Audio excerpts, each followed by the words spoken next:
Hello student, मैं हूं Pankaj. VRP science के शानदार जानदार प्लेटफॉर्म पे मैं आपका बहुत बहुत स्वागत करता हूं। तो जैसा कि दोस्तों आप सभी को पता है कि आज से हम सेकंड लेक्चर स्टार्ट करने वाले हैं। दोस्तों हमारे जो फर्स्ट लेक्चर है वो कंप्लीट हो गया है। आज से हम सेकंड लेक्चर जो है स्टार्ट करने वाले हैं दोस्तों। और हमने लास्ट क्लास में जो टॉपिक खत्म किया था उससे आज हम उससे आगे टॉपिक करने वाले हैं दोस्तों। लास्ट क्लास में हमने टॉपिक किया था कूलाम के नियम के सदिश रूप। ठीक है, आज हम देखेंगे अध्यारोपण का सिद्धांत और आगे के जितने टॉपिक कवर हो सकते हैं आज हम उनको करने की कोशिश करेंगे दोस्तों। ठीक है, उसके बाद हम देखेंगे विद्युत क्षेत्र एवं विद्युत क्षेत्र की तीव्रता। उसके बाद देखेंगे हम बिंदु आवेश के कारण विद्युत क्षेत्र। उसके बाद देखेंगे विद्युत क्षेत्र रेखाएं, विद्युत द्विध्रुव, अक्षीय निरक्षीय पर और डेरिवेशन। आज हम हो सकता है कि एक दो डेरिवेशन भी कर सकते हैं। ठीक है दोस्तों, तो देखते हैं आगे। फर्स्ट देखेंगे हम अध्यारोपण का सिद्धांत। अध्यारोपण का सिद्धांत तो जी दोस्तों इसलिए मैं लिख कर लाया हूँ क्योंकि ये ज़्यादा इंपॉर्टेंट नहीं है हमारे एग्जाम के पॉइंट ऑफ व्यू से। ठीक है, इसलिए मैं इसको पहले से राइट करके लाया हूँ। ठीक है, जिससे कि हमारे जो टाइम है वो बचे, ज़्यादा से ज़्यादा टाइम बचे और ज़्यादा टाइम जो है वेस्ट ना हो दोस्तों। तो फर्स्ट देखेंगे अध्यारोपण। यदि दो अथवा अधिक आवेश मिलकर किसी एक आवेश क्यू नॉट पर बल लगाते हैं तब अध्यारोपण के सिद्धांत के अनुसार क्यू नॉट पर लगने वाला तुल्य नेट बल सभी बलों के सदिश योग के बराबर होता है। ठीक है, एफ फैक्टर बराबर होता है F1 फैक्टर प्लस में F2 फैक्टर प्लस में Fn फैक्टर। ठीक है, ये फॉर्मूला होता है दोस्तों हमारा। ठीक है, न्यूमेरिकल में काम आ सकता है ये फॉर्मूला। ठीक है, तो उसको मतलब टॉपिक इंपॉर्टेंट नहीं है लेकिन फॉर्मूला को आप याद कर सकते हो। उसके बाद हम देखेंगे दोस्तों विद्युत क्षेत्र। सबसे पहले हम विद्युत क्षेत्र की जो है डेफिनेशन देखते हैं। किसी आवेश के चारों ओर का वह क्षेत्र जिसमें अन्य परीक्षण आवेश यानी टेस्ट चार्ज क्यू नॉट को लाने पर भय का अनुभव करता है उसे हम विद्युत क्षेत्र कहते हैं दोस्तों। ठीक है, ये हमारा विद्युत क्षेत्र। उसके बाद हम नेक्स्ट टॉपिक की बात करते हैं विद्युत क्षेत्र की तीव्रता दोस्तों। उसके बाद हम देखने वाले हैं विद्युत क्षेत्र की तीव्रता। विद्युत क्षेत्र की तीव्रता ये इंपॉर्टेंट टॉपिक है दोस्तों। ठीक है, अच्छे से इसको देखना। विद्युत क्षेत्र की तीव्रता विद्युत क्षेत्र के कारण एकांक आवेश पर लगने वाले बल को विद्युत क्षेत्र की तीव्रता कहते हैं दोस्तों। एक बार और देखिए, विद्युत क्षेत्र के कारण एकांक, ठीक है, विद्युत क्षेत्र के कारण एकांक आवेश पर लगने वाले बल को विद्युत क्षेत्र की तीव्रता कहते हैं। ठीक है, इसका फॉर्मूला है E बराबर F/Q0। ठीक है दोस्तों, इसका फॉर्मूला जो है बहुत इंपॉर्टेंट है दोस्तों। इसका फॉर्मूला है हमारा E बराबर F/Q0।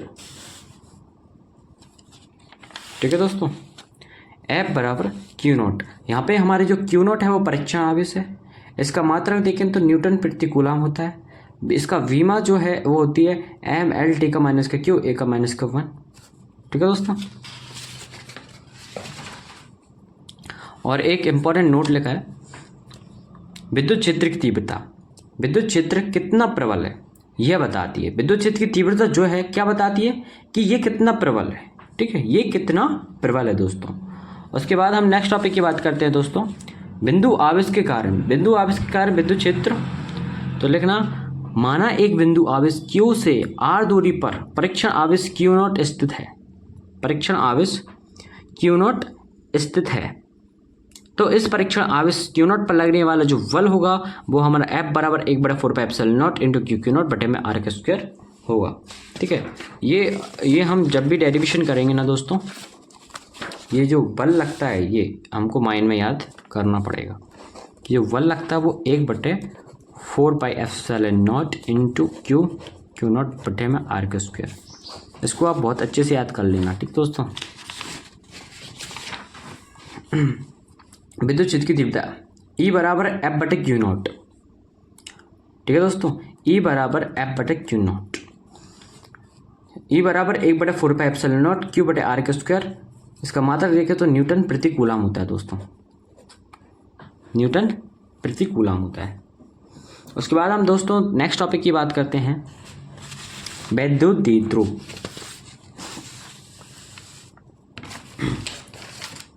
विद्युत द्विध्रुव सबसे पहले तो दोस्तों हम डेफिनेशन देखने वाले हैं विद्युत द्विध्रुव की।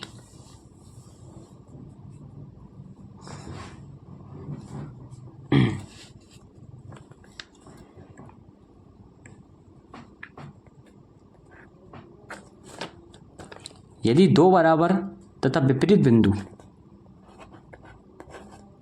यदि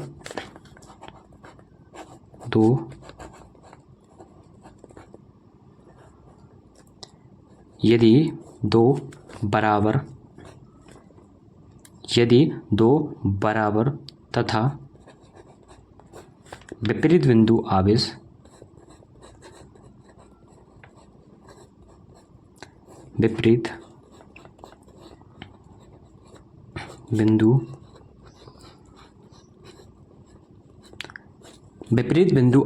किसी अल्प दूरी पर स्थित हो,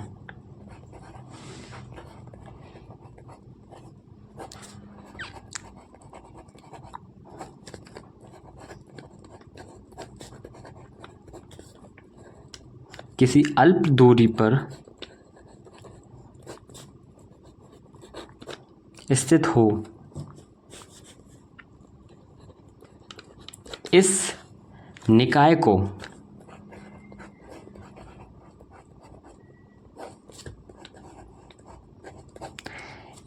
को हम विद्युत द्विध्रुव कहते हैं।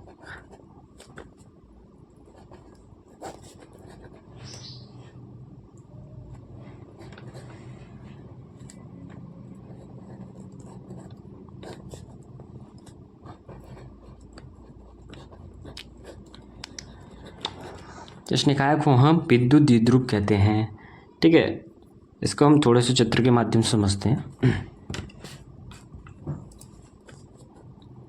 ये हमारा विद्युत द्विध्रुव है दोस्तों।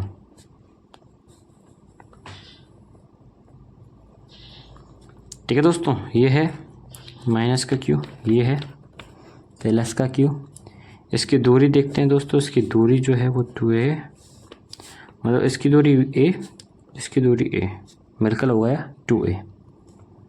ठीक है दोस्तों, मतलब लिखेंगे माना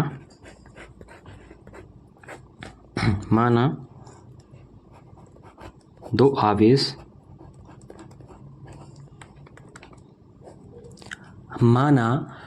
आवेश एक प्लस क्यू तथा माइनस क्यू कूलाम परस्पर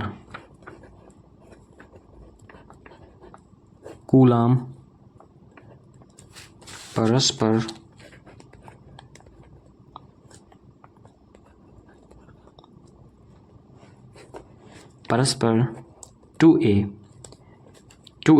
ठीक है, 2a मीटर दूरी पर स्थित है,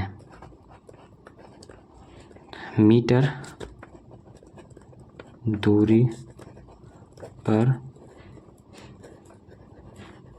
दूरी पर स्थित है। तो विद्युत द्विध्रुव के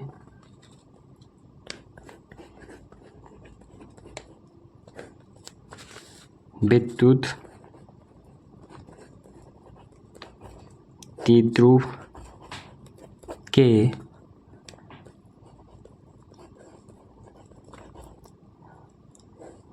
द्विध्रुव के द्विध्रुव आघूर्ण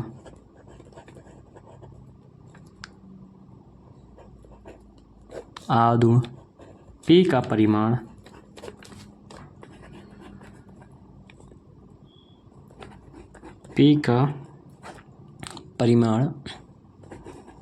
किसी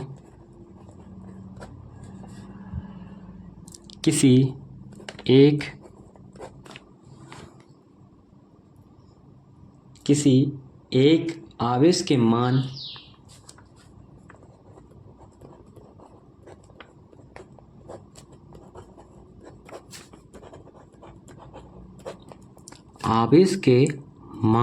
ठीक है, इसको हम देखते हैं। माना दो आवेश है, एक प्लस क्यू आवेश है और तथा एक माइनस क्यू आवेश है, कूलम परस्पर 2a मीटर की दूरी पर रखे हुए हैं, स्थित हैं। तो विद्युत द्विध्रुव के द्विध्रुव आघूर्ण P का परिमाण किसी एक आवेश के मान तथा आवेशों के बीच की दूरी तथा आवेशों के बीच की दूरी आवेशों के बीच की दूरी के गुणनफल के बराबर होता है। दूरी के गुणनफल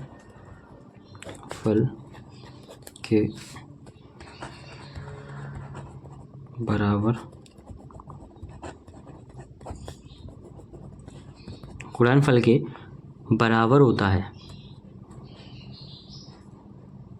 ठीक है दोस्तों, उसके बाद हम देखें अर्थात द्विध्रुव आघूर्ण P बराबर Q इंटू 2A होगा।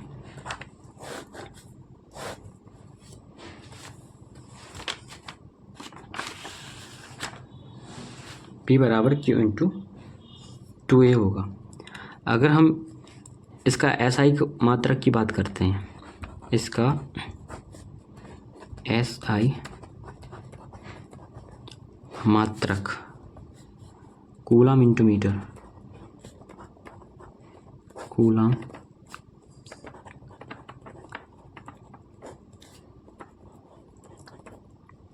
ठीक है। बी में सूत्र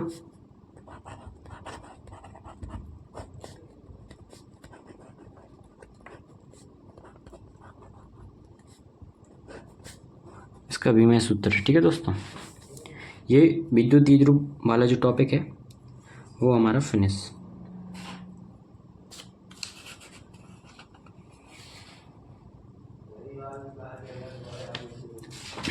ठीक है दोस्तों, अब हम देखने वाले हैं नेक्स्ट टॉपिक। विद्युत द्विध्रुव हमारा कंप्लीट हो गया। अब हम कुछ डेरिवेशन देखने वाले हैं। ठीक है दोस्तों, अब हम देखेंगे विद्युत द्विध्रुव के कारण विद्युत क्षेत्र की तीव्रता।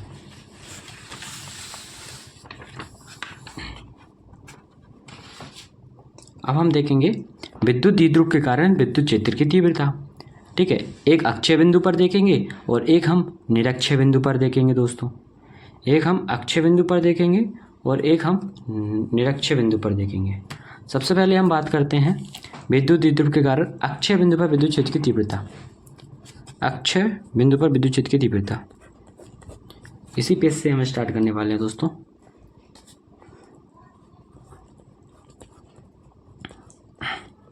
अक्षीय बिंदु पर तीव्रता।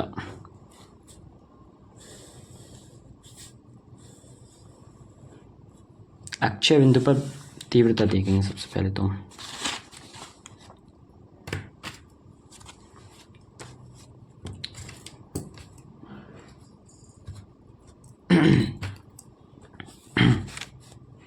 तो सबसे पहले तो हम एक विद्युत द्विध्रुव बना लेंगे दोस्तों।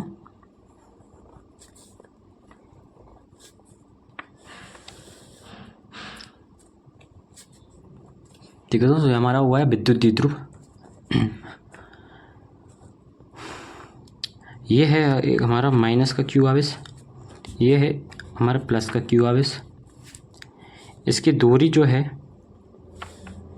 वो है 2a, मतलब कि इसकी a है और इसकी a है, a और a 2a। ठीक है तो दोस्तों, उसके बाद हम देखेंगे विद्युत क्षेत्र की तीव्रता हमको ज्ञात कहाँ पे करना है। विद्युत क्षेत्र की तीव्रता जो है वो हमको इस बिंदु से ज्ञात करना है। यहाँ पर हमको विद्युत क्षेत्र की तीव्रता ज्ञात करना है P बिंदु पर। ठीक है दोस्तों, अब हम इसके दूरी को देखेंगे।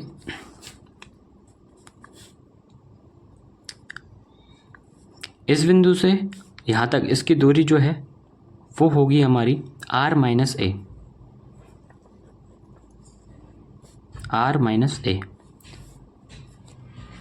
ठीक है दोस्तों, और यहाँ से इस बिंदु से इस बिंदु तक जो दूरी होगी वो हमारी होगी r। ये यहाँ से यहाँ तक दूरी होगी इसकी r। ठीक है दोस्तों, और इसकी टोटल दूरी जो होगी वो होगी हमारी r प्लस a। ठीक है दोस्तों, इसकी जो पूरी दूरी होगी, मतलब टोटल दूरी जो होगी वो होगी हमारी r+a दोस्तों। ठीक है दोस्तों, अब हम देखेंगे, अब हमने जो जितना भी जो डायग्राम बनाया है उसकी हम एक डेफिनेशन लिखेंगे दोस्तों। सबसे पहले तो दोस्तों, ठीक है, क्या लिखा है,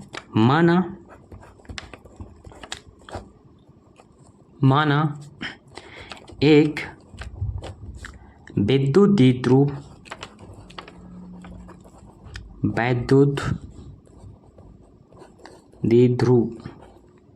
माना एक विद्युत द्विध्रुव प्लस माइनस क्यू है, जिसके कारण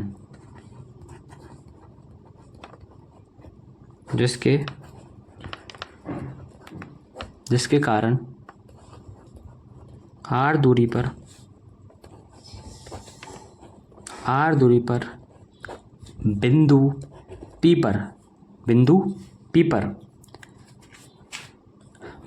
पर विद्युत क्षेत्र की तीव्रता ज्ञात करनी है।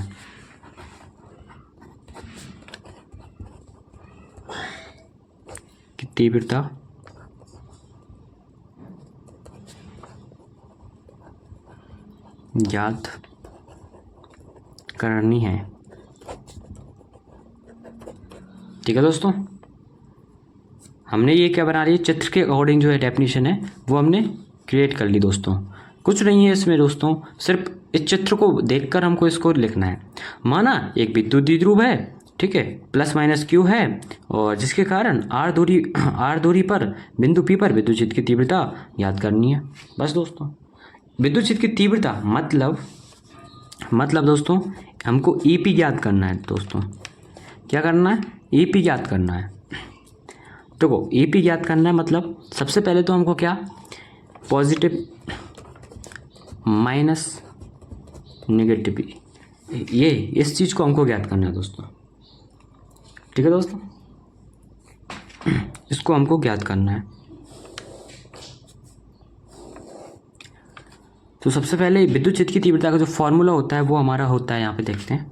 इस फॉर्मूला को आपको माइंड में याद करना है कि के क्यू बटे में आर का स्क्वायर। तीव्रता का फॉर्मूला ये होता है हमारा, के क्यू बटे में आर का स्क्वायर। ठीक है दोस्तों, ये हमारा फॉर्मूला होता है। तो सबसे पहले हम देखेंगे ई प्लस, यहाँ से हम देखेंगे, यहाँ से हम जो है ज्ञात करने वाले हैं ई पी बराबर में E plus minus E minus.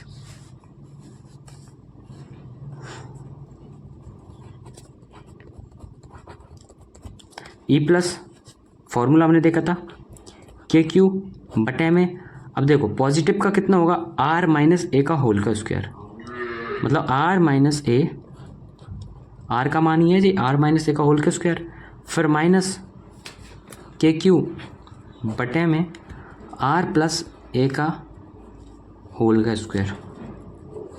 ये अब हम सेकंड पेज लेते हैं दोस्तों।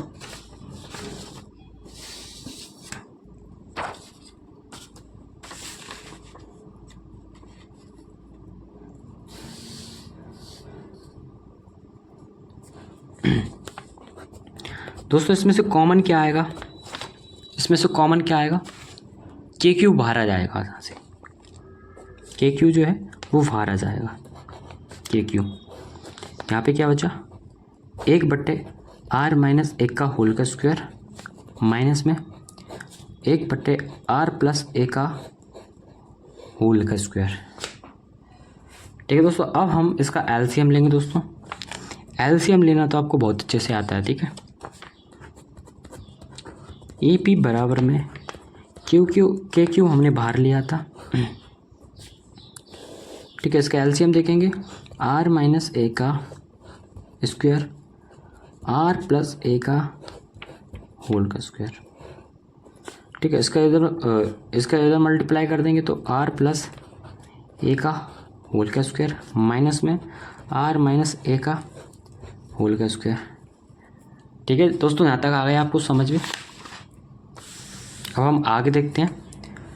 अब देखो ये फॉर्मूला है इसका, ये होल का स्क्वायर है ना, इसको हम खोल देंगे।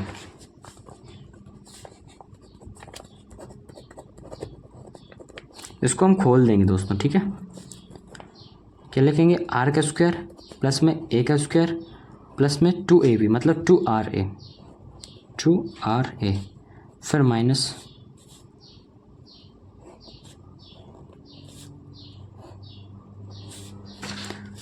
इसको खोलेंगे।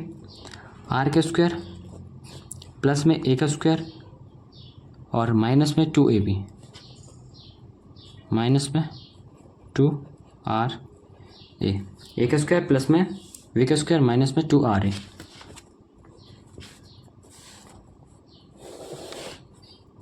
ठीक है, बटे में क्या आएगा हमारे पहले से। देखो इसको भी सॉल्व कर देते हैं। आर माइनस मतलब आर का स्क्वायर माइनस में ए का स्क्वायर का होल का स्क्वायर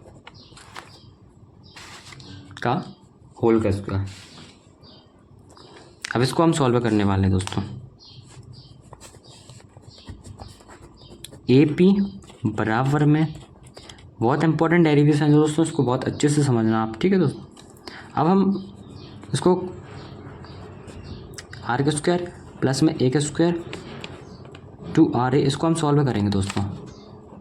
आर का स्क्वायर, ठीक है, प्लस माइनस, ये माइनस का आ गया, ये प्लस माइनस माइनस हो जाएगा, सॉरी ये प्लस माइनस माइनस हो जाएगा, ये माइनस माइनस, हाँ ये माइनस माइनस हमारा प्लस हो जाएगा मतलब 2ra। ठीक है दोस्तों। अब देखो इसमें से क्या क्या कटेगा हम वो देख लेते हैं दोस्तों। आर का स्क्वायर माइनस में ए का स्क्वायर का होल का स्क्वायर। इसमें देखो आर का स्क्वायर ए का स्क्वायर, आर के स्क्वायर से आर का स्क्वायर, ए का स्क्वायर से ए का स्क्वायर, बचा क्या ये, इसको हम प्लस कर देंगे दोस्तों। ए पी बराबर में के क्यू, क्या बचा, इसको हम प्लस कर देंगे तो हमारा बचेगा 4ra बटे में आर का स्क्वायर माइनस में ए का स्क्वायर का होल का स्क्वायर। ठीक है दोस्तों, समझ आ गया ना आप सभी को। अब हम इसको आगे करते हैं। ए पी बराबर में के क्यू 4ra बटे में आर का स्क्वायर माइनस में ए का स्क्वायर का होल का स्क्वायर। ये डबल स्टेप लिखी हो गई दोस्तों, ठीक है। आप एक को स्केप भी कर सकते हो, ठीक है। अब यहाँ पे देखेंगे जी कि जो आर है जो हमारा वो बड़ा है ए से, ठीक है दोस्तों। मतलब आर का स्क्वायर भी बड़ा होगा ए के स्क्वायर से, मतलब आर का स्क्वायर माइनस में ए का स्क्वायर समानुपाती होगा हमारा आर के स्क्वायर के, समानुपाती होगा आर के स्क्वायर के। मतलब यहाँ पे क्या आएगा हमारा दोस्तों, आर का स्क्वायर आएगा। क्या आएगा दोस्तों, आर का स्क्वायर आएगा। आगे देखते हैं। ए पी बराबर में के क्यू 4ra बटे में आर का स्क्वायर माइनस में ए का स्क्वायर का होल का स्क्वायर। ठीक है, एक स्टेप और लिख दी दोस्तों। अब यहाँ पे क्या आएगा हमारा, आर का स्क्वायर आएगा, क्योंकि ये समानुपाती है। ठीक है, ये यहाँ पे हमारा जो है आर का स्क्वायर आने वाला है दोस्तों। ए पी बराबर में के क्यू जहाँ जाएगा हमारा 4a बटे में आर के स्क्वायर का होल का स्क्वायर। ठीक है दोस्तों, आपको यहाँ तक समझ आ गया ना दोस्तों। ठीक है, अब हम आगे देखने वाले हैं।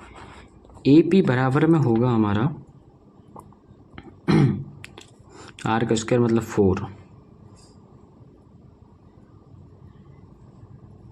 4 ठीक है। उसके बाद के क्यू, अब देखो दोस्तों 4ra बटे में, अब देखो अगर इसका मल्टीप्लाई कर देंगे तो 4r आ जाएंगे और एक आर से एक आर कट जाएगा तो आर कितनी बचेंगे हमारे पास, 2r बचेंगे।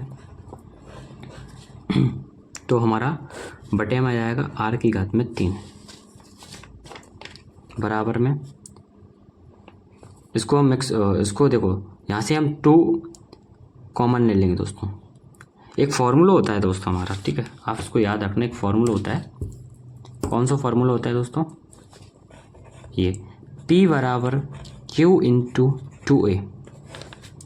तो अगर Q 0.2A है तो उसको हम P लिख सकते हैं। तो इसको अगर ये नहीं है, हमको यहाँ पे ये नहीं दिखा रहा दोस्तों, तो दोस्तों हम इसको बना सकते हैं आराम से।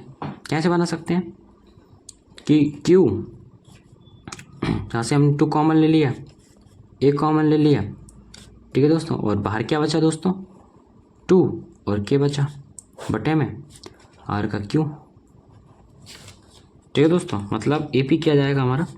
AP कितना जाएगा? AP बराबर में, अब देखो Q2A को हम लिख सकते हैं क्या? P, ठीक है दोस्तों, P लिख सकते हैं ना, बिल्कुल लिख सकते हैं। तो हो जाएगा हमारा 2KP बटे में R का Q। ये हमारा क्वेश्चन यानी डेरिवेशन जो है सॉल्व हुई, ठीक है दोस्तों, ये हमारी डेरिवेशन सॉल्व हुई। अगर इसका सदिश रूप देखना है तो ये है, इसका सदिश रूप जो है वो ये है, AP का वेक्टर बराबर में 2KP का वेक्टर बटे में R का Q। ये हमारा सदिश रूप है दोस्तों। आंसर हमको यहीं तक करना है। ये हमारी जो डेरिवेशन है दोस्तों वो फिनिश हो चुकी है। अभी तो टाइम है दोस्तों, तो हम सेकंड डेरिवेशन को और स्टार्ट करने वाले हैं दोस्तों। सेकंड डेरिवेशन और देखेंगे हम। सेकंड डेरिवेशन है, निरक्षीय बिंदु पर विद्युत क्षेत्र की तीव्रता ज्ञात करना है।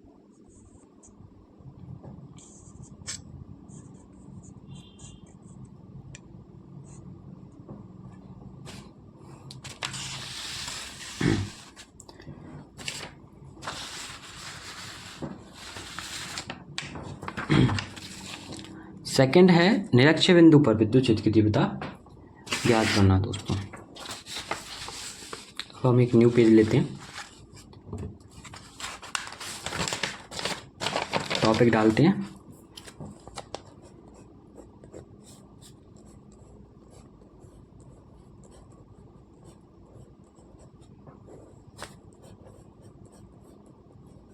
निरक्षीय बिंदु पर तीव्रता।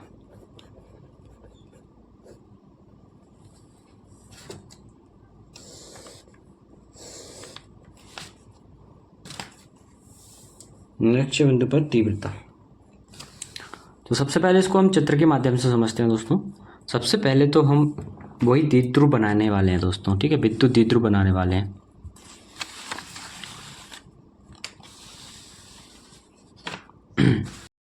हाँ तो दोस्तों, बिंदु P पर हमको विद्युत क्षेत्र की तीव्रता ज्ञात करना है।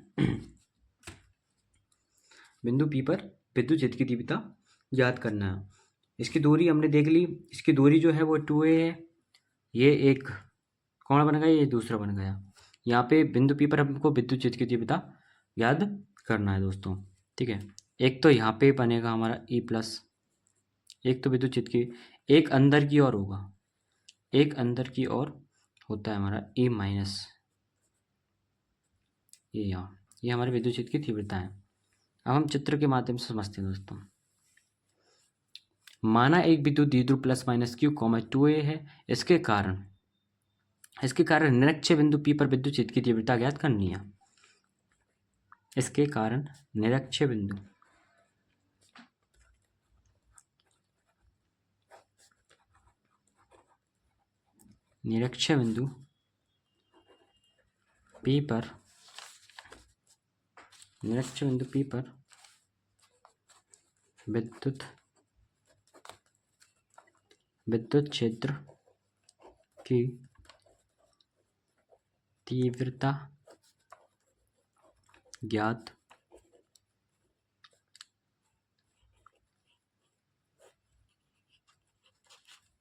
ज्ञात करनी है, ठीक है दोस्तों। हमने अब डेफिनेशन देख ली चित्र के अकॉर्डिंग। तो सबसे पहले तो दोस्तों हम ये इसका जो कोण है इसको हम ज्ञात करने वाले हैं। इसको कैसे ज्ञात करेंगे? जिस प्रकार से हम वो 10th में करते थे उसी प्रकार त्रिभुज के नियम से इसको हम ज्ञात करेंगे।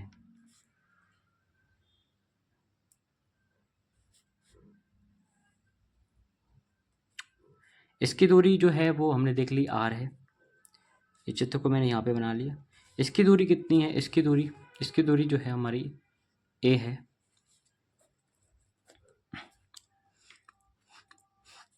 इसकी दूरी कैसे निकालेंगे? a का स्क्वायर प्लस में r का स्क्वायर अंडर रूट के अंडर a b और p।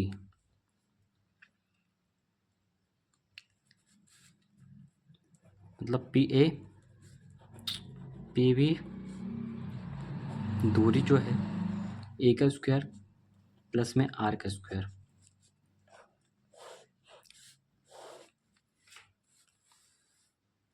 ठीक है दोस्तों। अब उसके बाद जिस प्रकार से हमने अक्षय बिंदु पर हम उन्हें एपी ज्ञात किया था, एपी ज्ञात किया था, क्या किया था? एपी ज्ञात किया था। तो उसमें हमको एक तो निकालना है ई प्लस और एक निकालना है हमको ई माइनस।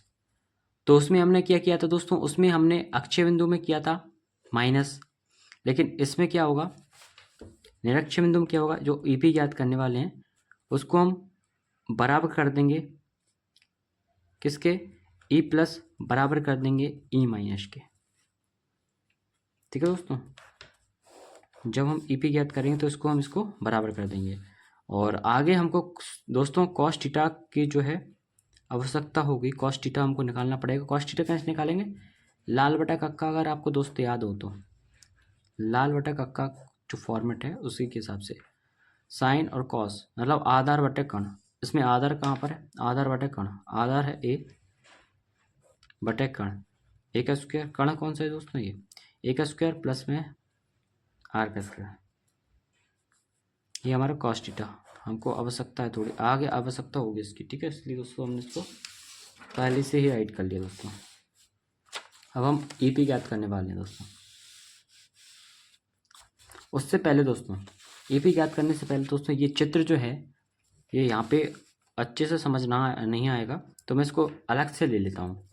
ये और ये आप एग्ज़ाम में भी इसको बहुत अलग से बना सकते हो। ठीक है, उससे कोई दिक्कत नहीं।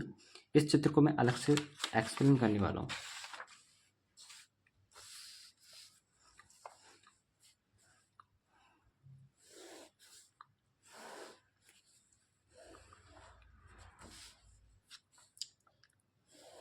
ये वही वाले चित्र है दोस्तों। ठीक है, एक कौन ये आ गया हमारा, एक ये आ गया। ठीक है, ये बाहर की ओर ई प्लस वैक्टर, अंदर की ओर जो होगा हमारा ई माइनस क्या वैक्टर। ठीक है, ये थीटा जो होगा हमारा, पहले हम यहाँ लिखते हैं, ये जो होगा हमारा ई प्लस में साइन थीटा होगा। ठीक है, और ये नीचे वाला जो होगा हमारा माइनस में ई साइन थीटा होगा। ये प्लस में होगा और ये माइनस में होगा। ये प्लस में होगा, ये माइनस में होगा। इसका अंदर वाला ई माइनस कॉस थीटा। अब देखो ई प्लस साइन थीटा है तो माइनस का कॉस थीटा आ जाएगा अंदर, और जहाँ ई माइनस का साइन थीटा है तो यहाँ ई प्लस का कॉस थीटा जाएगा दोस्तों। ठीक है दोस्तों। ठीक है, ये बराबर है तो ये कट जाएगा। उसके बाद हम ईपी ज्ञात करने वाले दोस्तों।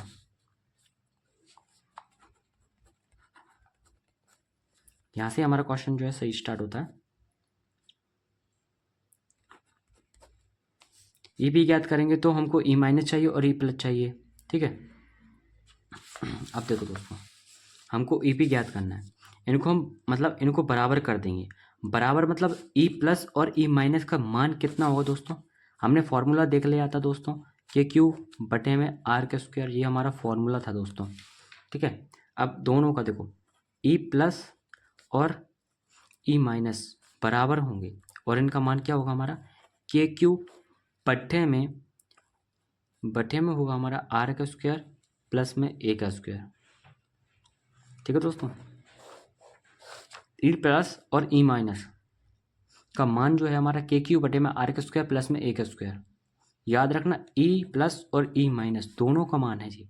के क्यू बटे में आर का स्क्वायर प्लस में ए का स्क्वायर। ठीक है दोस्तों, तो हम उस मान, अभी ये हमने मान देखा था ई प्लस और ई माइनस, हम दोनों को इसमें रख देंगे। E minus cos theta plus में ई प्लस में कॉस थीटा, इनको ज्ञात करना है हमको दोस्तों। ठीक है, ई पी को ज्ञात करना है। ये स्टेप आपको माइंड में याद करना पड़ेगा। ठीक है दोस्तों, ये हमको यहाँ से क्वेश्चन जो है हमारा स्टार्ट होता है। चित्र बनाने के बाद आपको यहाँ से स्टार्ट करना है। ए पी बराबर में ई माइनस का मान के क्यू बटे आर का स्क्वायर प्लस में ए का स्क्वायर कॉस थीटा प्लस में, और ई प्लस का मान कितना आएगा के क्यू बटे में आर का स्क्वायर प्लस में ए का स्क्वायर और कॉस थीटा। अब के क्यू और के क्यू कितने हो गए, 2 के क्यू, दोनों को प्लस कर देंगे तो 2 के क्यू, के क्यू और के क्यू 2 के क्यू। कॉस थीटा कॉमन लेंगे, एक कॉमन ले लिया कॉस थीटा, बटे में एलसीएम लेंगे इसका ए का स्क्वायर आर का स्क्वायर प्लस का ए का स्क्वायर, दोनों का एलसीएम ले लिया तो ये आ गया हमारे पास। ठीक है दोस्तों, दोनों का एलसीएम ले लिया तो ये आ गया। अब देखो कॉस थीटा का मान कितना है, हमने सबसे पहले कॉस थीटा ही निकाला था दोस्तों। देखिए आप, सबसे पहले हमने कॉस थीटा का मान देखा था, ये देखिए ए बटे में अंडर रूट के अंदर ए का स्क्वायर प्लस में आर का स्क्वायर 2 के क्यू बटे में आर का स्क्वायर प्लस में ए का स्क्वायर प्लस में ए बटे में आर का स्क्वायर प्लस में ए का स्क्वायर अंडर रूट के अंदर, ये कॉस थीटा का मान हो गया। ठीक है दोस्तों, ये कॉस थीटा का मान हो गया। अब आगे देखते हैं, ए पी बराबर में, इसको सॉल्व करने वाले हैं दोस्तों। ए पी बराबर में 2 के क्यू बटे में आर का स्क्वायर प्लस में ए का स्क्वायर, आर का स्क्वायर प्लस में ए का स्क्वायर, सॉरी दोस्तों यहाँ प्लस नहीं आएगा, ये इनटू का साइन। ठीक है, इनटू का साइन है। ठीक है,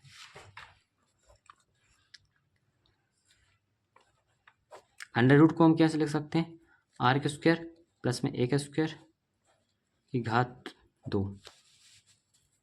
ठीक है दोस्तों, और इसकी घात कितनी, 1 मानते हैं, तो इन दोनों का मल्टीप्लाई कर लेंगे दोस्तों। दोनों का मल्टीप्लाई कर देंगे तो ये मिल जाएगा, इसका मल्टीप्लाई कर देंगे 2 के क्यू ए बटे में आर का स्क्वायर प्लस में ए का स्क्वायर 3/2, ये 2 है। ठीक है, 3/2, यहाँ तक हमने सॉल्व कर लिया। ठीक है, कुछ नहीं करना, इसमें हम मल्टीप्लाई कर देंगे। ठीक है, अब देखो वही स्टेप जो कि हमने उसमें देखा था ना, अक्षय वाले डेरिवेशन में। तो सबसे बड़ा क्या है हमारा, आर है, आर बड़ा है ए से, यानी आर का स्क्वायर भी बड़ा होगा ए के स्क्वायर से, मतलब आर का स्क्वायर प्लस ए का स्क्वायर समानुपाती होगा आर के स्क्वायर के, मतलब आर का स्क्वायर जो है हमारा आ गया। इसकी जगह पे हम आर का स्क्वायर अकेला लिखने वाले हैं। सेकंड पेज लेते हैं दोस्तों।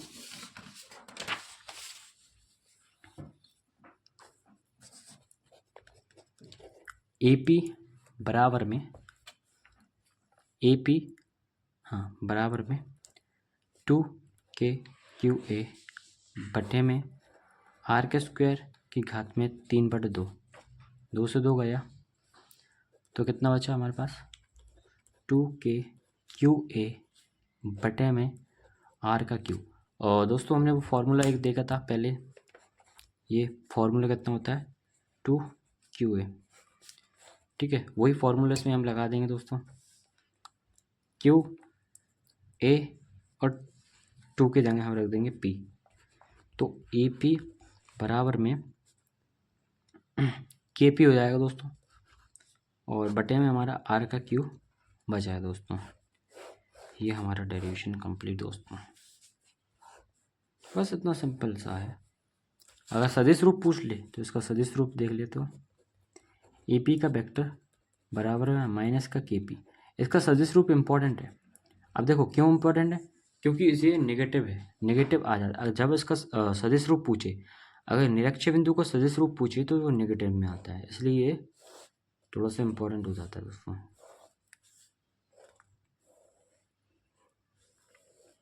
ठीक है दोस्तों, हमने जो है निरक्षीय बिंदु वाली डेरिवेशन जो है दोस्तों कंप्लीट कर ली है।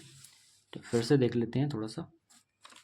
ये हमारा कुछ नहीं है इसमें, पहले तो हम चित्र बनाएंगे, चित्र के अकॉर्डिंग डेफिनेशन लिखेंगे, डेफिनेशन लिखने के बाद ये हम इसको इस कोण को ज्ञात करने वाले दोस्तों, इसको ज्ञात करेंगे।